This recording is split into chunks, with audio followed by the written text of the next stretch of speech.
He didn't drive to her apartment because he missed her. He drove there because she had gone silent for 2 days, and Adrian Vale did not tolerate silence. From the one person who held every secret his empire depended on, he expected to find betrayal behind that door. What he found instead would end his wedding before the ink on the invitations had even dried. Rain had been falling over Boston since early afternoon, the kind of cold November rain that turned the harbor gray and made every streetlight look like it was underwater. Inside a private tailoring suite on Newbury Street, Adrian Vale stood on a raised platform, while a tailor pinned the cuffs of a charcoal wedding suit tight against his wrists. He hated standing still. Stillness gave his mind too much room to wander, and lately it kept wandering to an empty desk outside his office that had been empty for 2 days too long. "You're tensing your shoulders again," Camille Hartwell said from the velvet sofa behind him, not bothering to glance up from her phone. Her thumbs moved fast across the screen, firing instructions at florists and caterers, and a string quartet she had never once asked Adrian's opinion about. "The jacket needs to sit clean through the back. Stop fighting it." Adrian said nothing. The suite smelled of steam and starch and the particular hush of money. Camille was beautiful in the way a diamond was beautiful, cut precisely to catch light and reflect almost nothing back. Their wedding would merge the Vale shipping routes with the Hartwell freight lines, a partnership written in contracts long before either of them had written it in vows. He didn't love her. She didn't love him. The arrangement had never needed love to work. But Elena Cruz wasn't in the room, and that was the only thing he could think about. She had been his executive assistant for 4 years, the quiet architecture holding up his entire double life. She knew which judges took envelopes and which ones took favors. She knew the names of every man on his payroll at the Port Authority. She moved through his world the way water moved through stone, slow, patient, and somehow more permanent than anything built on top of her. When 2 Hartwell lawyers had cornered him in his own conference room last month trying to renegotiate terms at the last minute, Elena had simply walked between them carrying a tray of coffee and asked, with perfect politeness, if they would mind not blocking the fire exit. She had not missed a single day of work in 4 years, until 2 days ago. "I have a problem," Adrian said, stepping down off the platform before the tailor had finished. The man made a small wounded noise and clutched at the unfinished hem. Camille finally looked up, her eyebrows drawing into a sharp line. "The wedding is in 3 days, Adrian. The seating chart still isn't final. Elena hasn't checked in for 48 hours. Your secretary—" Camille said the word like it tasted bad. "Fire her. Hire someone who understands what week it is. She's not a secretary." Adrian's voice dropped into the low, even register that made grown men in his organization go quiet without him having to ask. "She holds the access codes to 3 offshore accounts and the only physical copy of the doc, manifest ledger. If she's gone, she's either selling me out or something happened to her. And either way, I need to know which." Camille sighed and stood, smoothing her skirt with hands that had never once touched anything dirtier than a contract. "Send one of your men to find her. I don't send people to handle things that matter to me." Adrian shrugged the unfinished jacket off and reached for his coat. "I handle them myself." He walked out before she could argue, the small brass bell over the door chiming behind him with a cheerfulness that felt almost insulting. The drive took him out of the glass towers of the financial district and into the narrower, rougher streets of Dorchester, where the rain hammered down harder and the streetlights thinned out the closer he got to the address his head of security had finally pulled from payroll records. He had paid Elena enough, for 4 years, to live somewhere with a doorman and secure parking. He had never once checked where she actually lived, because it had never occurred to him that the answer might be somewhere like this. He told his driver to wait at the curb and walked the rest of the way alone, rain soaking through the shoulders of his coat. The building was a narrow 3-story walk-up with a busted intercom and a front door propped open with a folded piece of cardboard. He climbed to the 2nd floor, the stairs groaning under each step, and stopped outside apartment 2C. The door was unlocked. That alone told him something was wrong before he even pushed it open. The apartment was nearly bare. A futon mattress on the floor, no television, a single folding table near the window stacked with manila folders and a battered laptop that Adrian recognized instantly. It was the laptop she used to manage his most sensitive files, the one that never left her sight during business hours. Seeing it sitting alone in this stripped-down apartment felt like finding a piece of his own, hand somewhere it shouldn't be. "Elena," he called out. His voice sounded too loud in the empty room. No answer. Only the rain against the window and, underneath it, something else. A low, ragged breathing coming from down the short hallway. He found her in the bathroom, sitting on the cold tile floor, with her back against the tub, one hand pressed hard against her ribs. Her lower lip was split and beginning to swell, a deep purple bruise spreading along her cheekbone, and her white blouse was stained dark along one side in a way that made Adrian's stomach drop before his mind had even fully processed what he was looking at. She wasn't holding a phone. She wasn't holding a ledger to sell to his enemies. She was holding a kitchen towel pressed against a wound at her side, her hands trembling too badly to keep steady pressure on it. "You're tracking rain all over my floor," she said, her voice thin and rasping, but somehow still carrying that same dry composure she used on difficult clients. "I just mopped."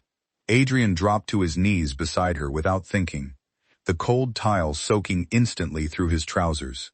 "What happened? Who did this?" "I'm fine, Adrian. You are sitting on a bathroom floor bleeding through a dish towel. You are not fine. Who did this to you?" She closed her eyes for a moment, drawing in a slow, careful breath.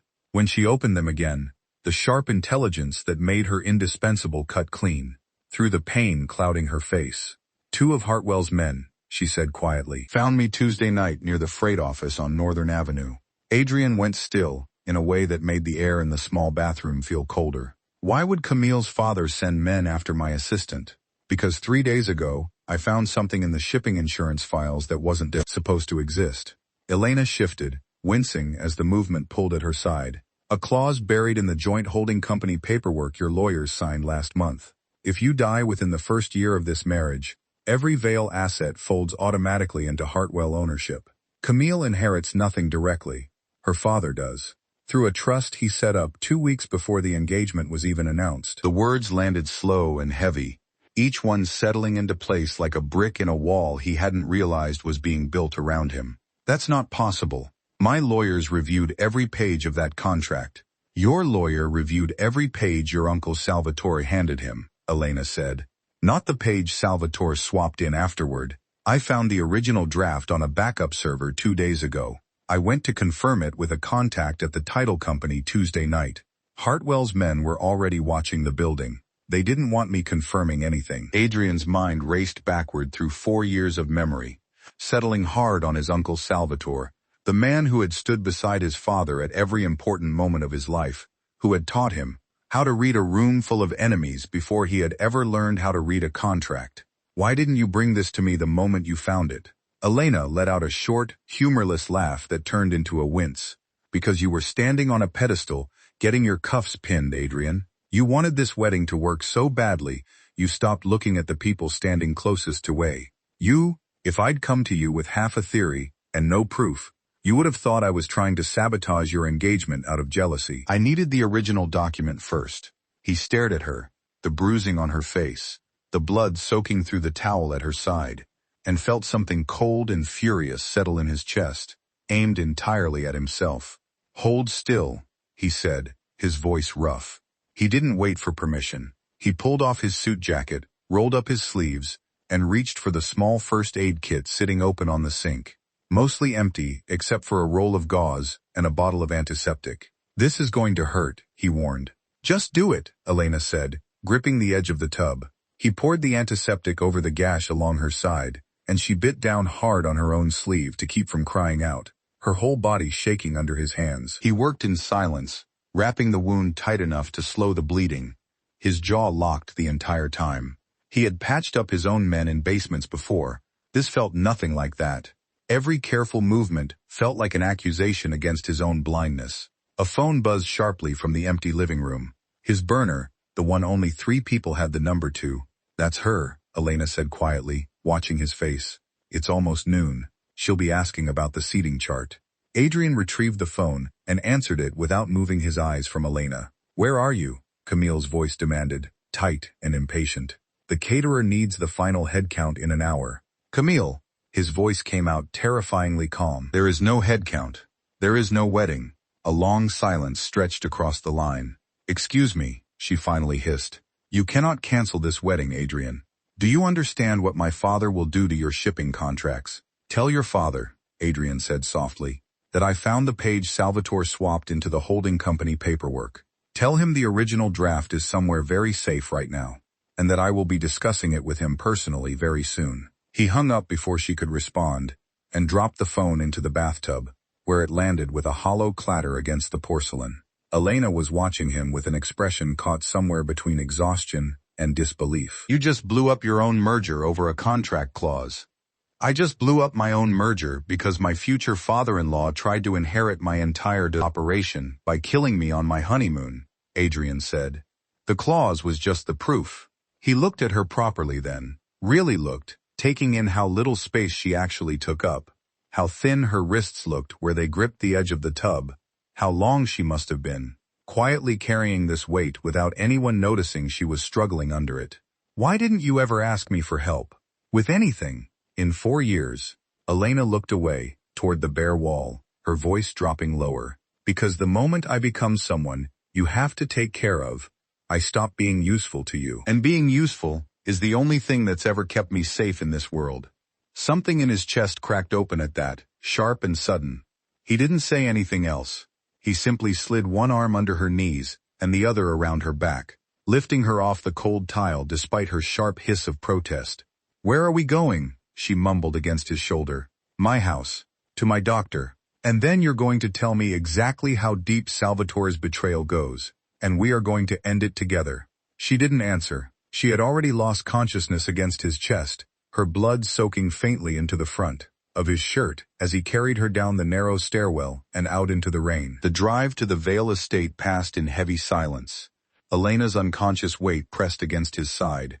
Adrian's jaw locked the entire way. The moment they arrived, he carried her straight up to the East Wing guest suite and called for Dr. Reyes, the family physician who had stitched up more of Adrian's men than he could count, and never asked questions he didn't need answered. Whoever did this knew what they were doing, Reyes said grimly, cleaning the wound under bright lamplight while Adrian stood near the window, refusing to look away. Another inch deeper, and we'd be having a very different conversation. Will she be all right? With rest, yes. She's severely dehydrated and running on fumes, Adrian. When was the last time this woman ate a proper meal? Adrian thought of every long night Elena had stayed late, organizing his files while he ordered dinner only for himself, never once thinking to ask if she had eaten too. The thought sat in his stomach like a stone. Take whatever you need from me if she needs a transfusion, he said. I'm O negative. Doctor. Reyes glanced at him with something like surprise, but said nothing more, returning to his work. It was past 3 in the morning when Adrian finally walked the length of the dark hallway towards his study, intending to start tearing apart every file Salvatore had ever touched. He found the heavy oak door to the study already standing open, and inside, sitting in his desk chair, with her leg propped carefully on a stool, was Elena, awake, pale, and already typing. You're supposed to be in bed, Adrian said, crossing the room in long strides. And you're supposed to be smart enough to know I can't sleep while Salvatore is still walking around free, Elena said without looking up. I pulled the backup server logs while you were talking to Reyes. Salvatore didn't just swap the contract page. He's been feeding Hartwell's father shipment schedules for the last 6 months. There's a payment trail, $500,000 routed through a shell account in the Caymans the week before your time. Engagement was announced. Adrian stood behind her chair, staring at the screen over her shoulder, the cold fury in his chest sharpening into something focused and absolute. He helped raise me, Adrian said quietly. He stood at my father's funeral. He also just tried to have your future father-in-law inherit everything you own by having you killed on a honeymoon he personally helped arrange, Elena said. Family doesn't mean what it used to mean for some people. Adrian's phone buzzed against the desk. A text from his head of security. Salvatore had just left his apartment in a hurry, heading toward the private dock warehouse on Summer Street, the one that held the family's most sensitive cargo. He's running, Adrian said. Or he's meeting Hartwell's men to finish what they started Tuesday night, Elena said grimly. If he gets to that warehouse before you do, Whatever proof is left in those shipment logs disappears by morning. Adrian was already moving toward the gun cabinet built into the study wall, pulling out a Glock 19 and checking the magazine with practiced efficiency. "Stay here. Lock this door." "Gabriel." Elena caught herself, shaking her head at her own slip, exhaustion blurring her thoughts. "Adrian, be careful. Please." He paused at the door, looking back at her, bruised and pale, and stubbornly upright in his desk chair at 3 in the morning, instead of resting like she'd been told. "I canceled my wedding for you today," he said quietly. "I'm not about to let Salvatore turn that into a funeral, too." The warehouse on Summer Street smelled of salt water and rust, the rain outside finally tapering into a thin, freezing mist. Adrian moved through the stacked shipping containers with 3 of his most trusted men, flanking him, their weapons drawn, their footsteps silent against the wet concrete. Through a gap between containers, he saw his uncle standing beneath a single hanging work light, a leather satchel clutched in one hand, speaking in low, urgent tones to 2 unfamiliar men in dark coats. "Hartwell's men. The records are all here," Salvatore was saying, pressing the satchel into the lead man's hands. "Everything that connects me to the contract swap. Once this is gone, there's nothing left tying any of it back to your employer. You're selling out your own blood for a payout," Adrian said, stepping out from the shadows.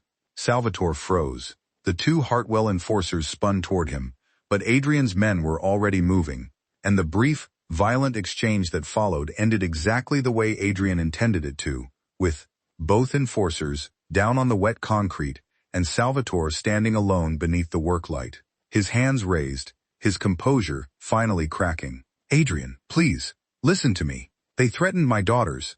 They said they'd hurt the girls if I didn't." "You don't have daughters who speak to you anymore, Salvatore. You have a gambling debt at the Mohegan tables that hit $400,000 last spring." Adrian's voice was flat, almost gentle, which somehow made it worse. "You sold my life and Elena's safety to cover a bad run of cards."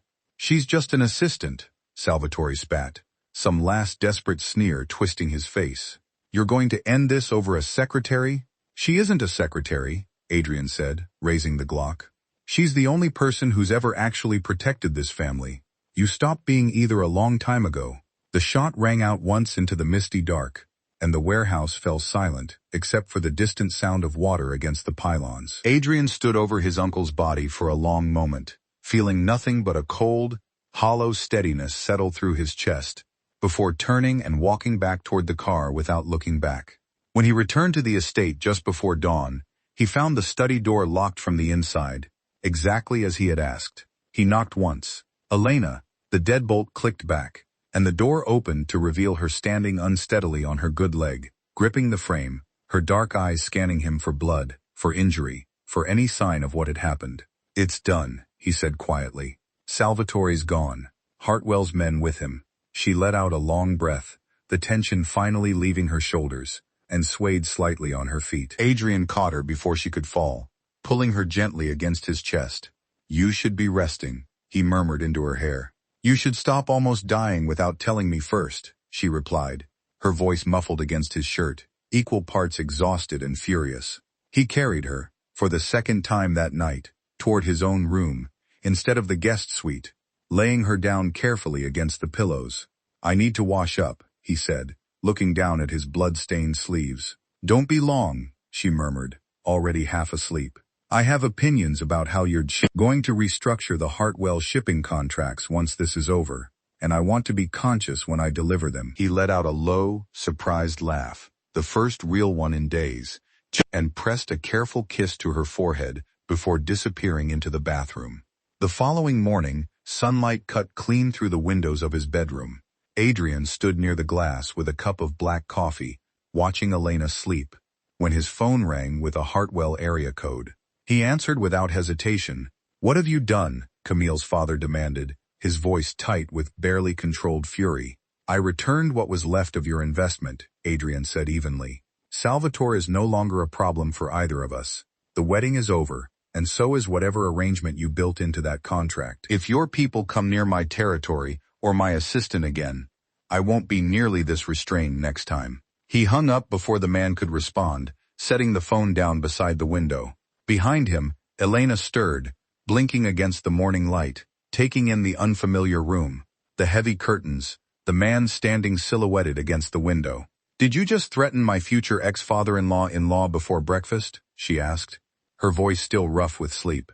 "I prefer to think of it as setting a clear boundary," Adrian said, crossing the room to sit on the edge of the bed. She studied him for a long moment, the bruising on her face still dark against her skin, but her eyes sharper now, steadier. "You actually canceled the wedding," she said quietly, as though she were only now letting herself fully believe it. "I canceled a business merger that was going to get me killed," Adrian corrected gently, reaching out to brush a strand of hair away from her face. "What I'm not canceling is whatever this is. Whatever's been sitting outside my office door for 4 years, pretending it was just paperwork." Elena's breath caught. "I'm your assistant, Adrian." "No," he said softly. "You're the only person in my entire organization who's ever actually told me the truth, even when it cost you. That's not an assistant. That's someone I should have been protecting a long time ago. And instead, you spent 4 years protecting me." She reached up slowly and rested her palm against his chest, feeling the steady beat beneath his shirt, and something in her finally let go of the careful distance she'd kept between them for 4 long years. "Okay," she whispered. He leaned down and kissed her, slow and certain, a promise neither of them needed written into any contract to mean something real. 3 weeks later, the office adjoining Adrian's own no longer belonged to an assistant. The nameplate on the door read, "Director of Operations, Elena Cruz," and the desk inside held not a single secret she hadn't chosen to keep there herself. Adrian Vale had walked away from a wedding that would have buried him, and walked straight into a partnership that finally felt like it belonged to him completely. He had once believed loyalty could be bought with a title and an envelope of cash. He learned, standing in a freezing bathroom on a forgotten street in Dorchester, that the only loyalty worth anything in his world had been quietly sitting at a desk outside his door, an entire time, waiting for him to finally notice. This story carries one clear lesson worth sitting with. The people closest to us are often easiest to overlook, and the ones who never ask for credit are usually the ones who deserve it most. Should Elena have told Adrian the truth the moment she found it, or was she right to wait until she had proof strong enough to protect them both? Let us know what you think in the comments below. If this story kept you hooked until the very last scene, hit that like button and tell us which moment hit you hardest.